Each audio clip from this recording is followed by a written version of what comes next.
रामायण को आज तक हमने आपने और इस समाज ने श्री राम की दृष्टिकोण से देखा है। लक्ष्मण को देखा, देवी माता सीता को जाना, हनुमान के भक्तिभाव को जाना, रावण के ज्ञान को पहचाना, लेकिन कभी यह नहीं ध्यान दिया कि इस रामायण में अगर कोई सबसे अधिक उपेक्षित और अनदेखा पात्र था तो वो थी लक्ष्मण की पत्नी और जनक नंदिनी, सीता की अनुज उर्मिला। नमस्कार मित्रों, सच्ची श्रद्धा से कमेंट बॉक्स में लिखें जय श्री राम। जब राम सीता वनवास को जाने लगे और बड़े आग्रह पर लक्ष्मण को भी साथ जाने की आज्ञा हुई तो पत्नी उर्मिला ने भी उनके साथ जाने का प्रस्ताव रखा, परंतु लक्ष्मण ने उन्हें यह कहकर मना कर दिया कि अयोध्या के राज्य को और माताओं को उनकी आवश्यकता है। उर्मिला के उस नवयौवन कंधों पर इतना बड़ा दायित्व डालकर लक्ष्मण चले गए। वो पल, वो जीवन सरिता जो कोई भी नववधू अपने पति के साथ गुजारती है, वो उर्मिला के नसीब में नहीं लिखी गई थी। पतिव्रता स्त्री ने जीवन के चंचल पड़ाव पर भी, अपने पति से दूर रहने पर भी लेश मात्र भी किसी और का ध्यान नहीं किया। यह उर्मिला का अखंड पतिव्रता धर्म था। यह उर्मिला की अवर्णित, अचर्चित, अघोषित महानता थी। उर्मिला के महान चरित्र, अखंड पतिव्रता, स्नेह और त्याग की चर्चा रामायण में अपेक्षित थी, पर वो हो न सका। सबसे विकट क्षणों में भी उर्मिला आंसू न बहा सकी, क्योंकि उनके पति लक्ष्मण ने उनसे एक और वचन लिया था कि वो कभी आंसू न बहाएंगी, क्योंकि अगर वो अपने दुख में डूबी रहेंगी तो परिजनों का ख्याल नहीं रख पाएंगी। ये कोई कल्पना कर सकता है कि अपने पति को 14 वर्षों के लिए अपने से दूर जाने देना और उसकी विदाई पर आंसू भी न बहाना किसी नवविवाहिता के लिए कितना कष्टकारी हो सकता है।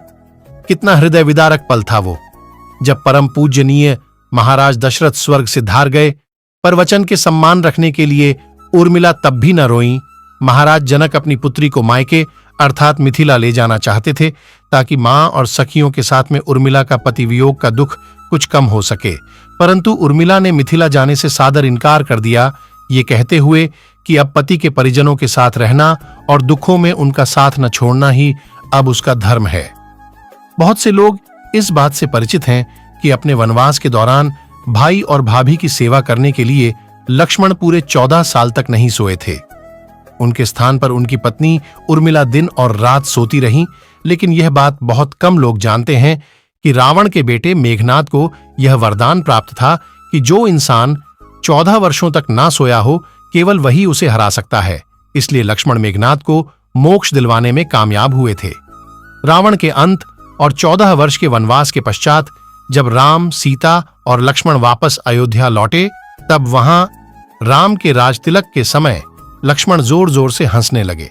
सभी को ये बात बेहद आश्चर्यजनक लगी कि क्या लक्ष्मण किसी का मजाक उड़ा रहे हैं।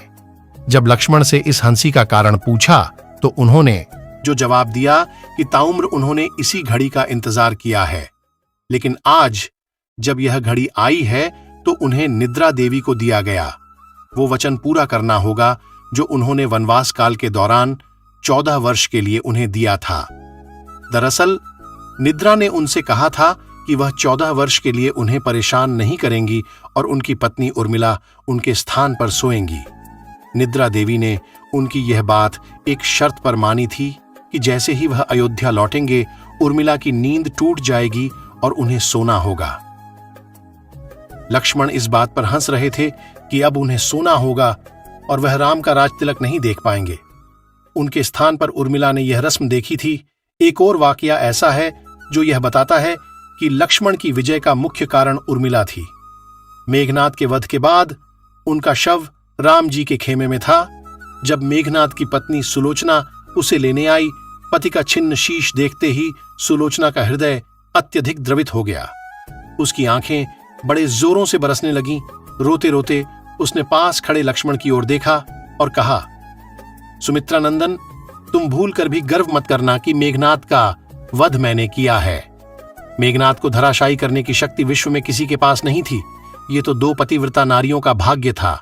अब आप सोच में पड़ गए होंगे कि निद्रा देवी के प्रभाव में आकर अगर उर्मिला 14 साल तक सोती रहीं, तो सास और अन्य परिजनों की सेवा करने का लक्ष्मण को किया वादा उन्होंने कैसे पूरा किया। तो उसका उत्तर भी सीधा है, वो यह कि सीता माता ने अपना एक वरदान उर्मिला को दे दिया था। उस वरदान के अनुसार उर्मिला एक साथ 3 कार्य कर सकती थीं। तो मित्रों, अगर वीडियो आपको अच्छी लगी हो तो मित्रों चैनल को सब्सक्राइब अवश्य करें और कमेंट बॉक्स में लिखें जय श्री राम, हर हर महादेव।